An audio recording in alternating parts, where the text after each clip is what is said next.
பஜ்ஜி பண்ண போகிறோம்.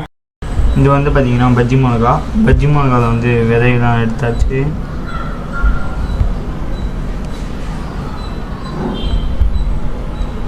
நம்ம வந்து வாழைக்காயும் நம்ம வந்து சீவி வச்சாச்சு. தண்ணி வந்து ட்ரை ஆகிறதுக்காக, அதாவது பொட்டேட்டோலேருந்து நம்ம வந்து தண்ணி வந்து ட்ரை ஆகிறதுக்காக நம்ம வந்து ஒரு துண்டில் போட்டிருக்கோம்.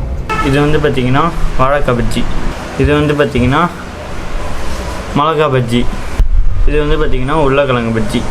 இந்த பஜ்ஜி வந்து நம்ம வந்து நார்மலாக கடையிலேயே நம்ம வந்து வாங்கி சாப்பிட்ருப்போம்.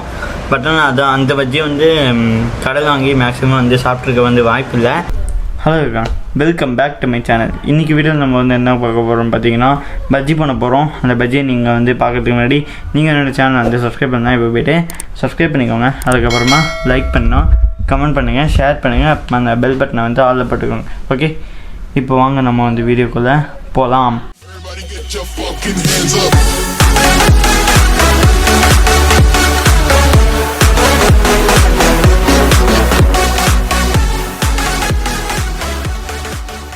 ஓகே, ஸோ வந்து ஃபஸ்ட்டு நம்ம வந்து இப்போது பஜ்ஜி போடுறத போயிட்டு பார்க்கலாம். இதில் வந்து பார்த்திங்கன்னா கடலை மாவு, உப்பு, வெங்காயம், அரிசி மாவு, காரப்பொடி இது எல்லாமே வந்து போட்டிருக்கோம்.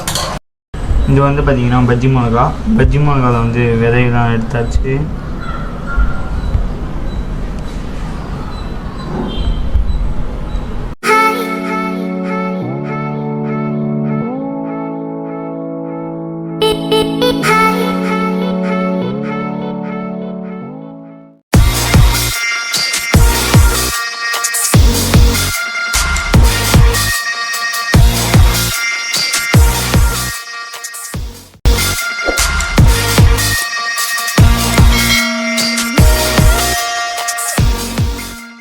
தோசை மாவு பதத்தில் கரைச்சிக்கணும்.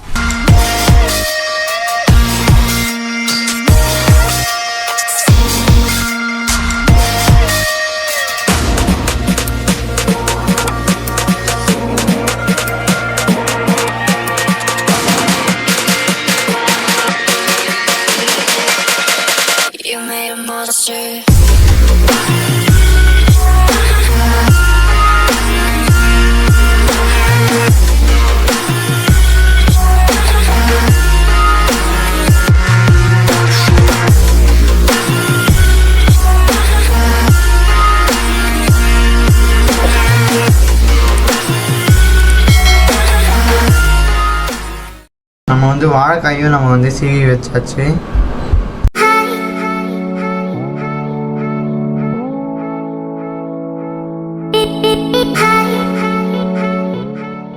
தண்ணி வந்து ட்ரை ஆகிறதுக்காக, அதாவது பொட்டேட்டோலேருந்து நம்ம வந்து தண்ணி வந்து ட்ரை ஆகிறதுக்காக நம்ம வந்து ஒரு துண்டில் போட்டிருக்கோம்.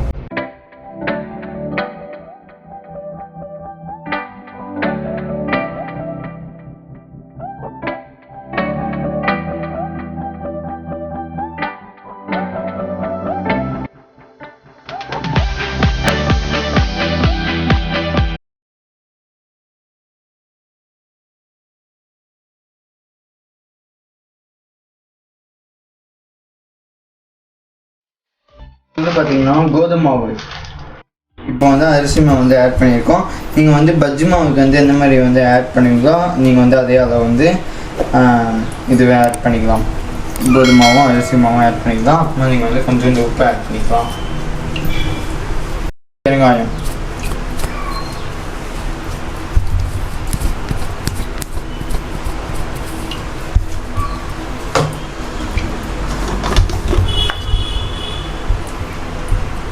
அப்புறமா லைட்டாக காரப்பொடி,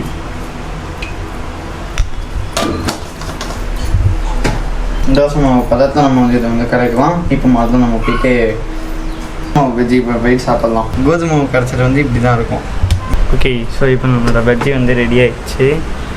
சரிதான், நம்மளோட பஜ்ஜி வந்து இப்போ வந்து ரெடி ஆகிடுச்சு.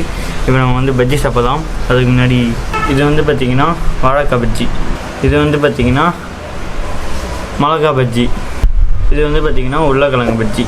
பார்த்திங்கன்னா செக்கில் ஆட்டின கடலை எண்ணெயில் நம்ம வந்து பஜ்ஜி வந்து போட்டிருக்கோம். இது வந்து உடம்புக்கும் நல்லது. இப்போ நம்ம வந்து பஜ்ஜி வந்து தொட்டுக்கிறதுக்கு வந்து சாஸ் எடுத்துக்கிறோம். இது வந்து பார்த்திங்கன்னா ஹோம் சாஸ். தெரியுதா? எதுவுமே ஃபோக்கஸ் ஆகும். இது வந்து ஓம் சாஸு சூப்பராக இருக்கும், நல்லா திக்காக இருக்கும். வந்து வாழைக்காய்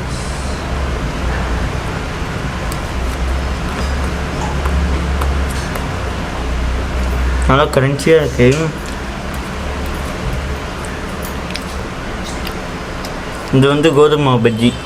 இது வந்து நெக்ஸ்ட்டு சாப்பிடலாம்.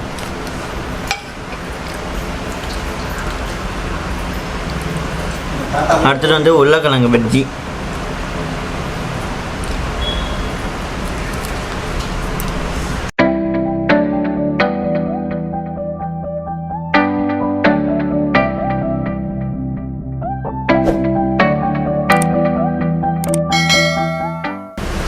மிளகா பஜ்ஜி.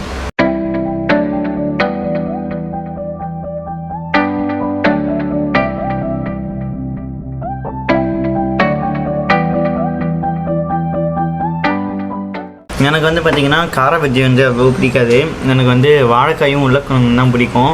அதே மாதிரி வந்து பார்த்திங்கன்னா எங்கள் வீட்டில் வந்து எல்லாருமே வந்து எல்லா பஜ்ஜியும் சாப்பிடுவாங்க. பட் ஆனால் பாட்டிக்கு வந்து பார்த்திங்கன்னா கோதுமை பஜ்ஜி தான் பிடிக்கும். எங்களுக்குலாம் வந்து பார்த்திங்கன்னா கடலை மாவு பஜ்ஜி தான் பிடிக்கும். இந்த பஜ்ஜி வந்து நம்ம வந்து நார்மலாக கடையிலேயே நம்ம வந்து வாங்கி சாப்பிட்ருப்போம். பட் ஆனால் அந்த பஜ்ஜி வந்து கடையில் வாங்கி மேக்ஸிமம் வந்து சாப்பிட்ருக்க வந்து வாய்ப்பு இல்லை. நம்ம வந்து சாப்பிட்டு நான் வந்து எப்படி இருக்குன்றத டேஸ்ட் பார்த்து சொல்கிறேன்.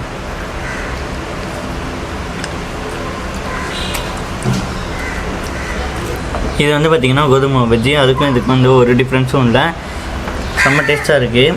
கோதுமை பஜ்ஜிக்கும் இந்த கடலை மாவு பஜ்ஜிக்கும் வந்து பார்த்திங்கன்னா சுத்தமாக வந்து டிஃப்ரென்ஸ் இல்லை. எதுலனா வந்து ப்ராசஸில் வந்து ஒரு டிஃப்ரென்ஸும் இல்லை. ஏன்னா நம்ம வந்து கடலை மாவு பஜ்ஜிக்கு வந்து என்ன குவான்டிட்டி எடுக்கிறோமோ அதே அளவு தான் வந்து நம்ம வந்து கோதுமை மாவுக்கும் எடுக்கணும். ஸோ ரெண்டுமே வந்து எப்படியும் வந்து ஈக்குவலாக தான் இருக்கும், சேம் டேஸ்ட்டில் தான் இருக்குது ரெண்டுமே. பட் ஆனால் வந்து இந்த கோதுமை மாவுலேயும் நம்ம வந்து பஜ்ஜி போட முடியுன்றதை நான் வந்து நான் வந்து உங்கள்கிட்ட வந்து ஷேர் பண்ணிட்டேன். அது மட்டும் இல்லாமல் நான் வந்து ஹேர் கட்டும் பண்ணிட்டேன். ஹேர் கட் வந்து எப்படி இருக்குன்றதை மென்ஷன் பண்ணுங்கள் கமெண்ட் பாக்ஸில். ஸோ அவ்வளோதான் இந்த வீடியோ வந்து பிடிச்சிருந்தா எல்லோரும் லைக் பண்ணுங்கள், கமெண்ட் பண்ணுங்கள், ஷேர் பண்ணுங்கள். அப்புறமா அந்த பெல் பட்டனை வந்து ஆளில் போட்டுக்கோங்க. ஓகே, பாய்.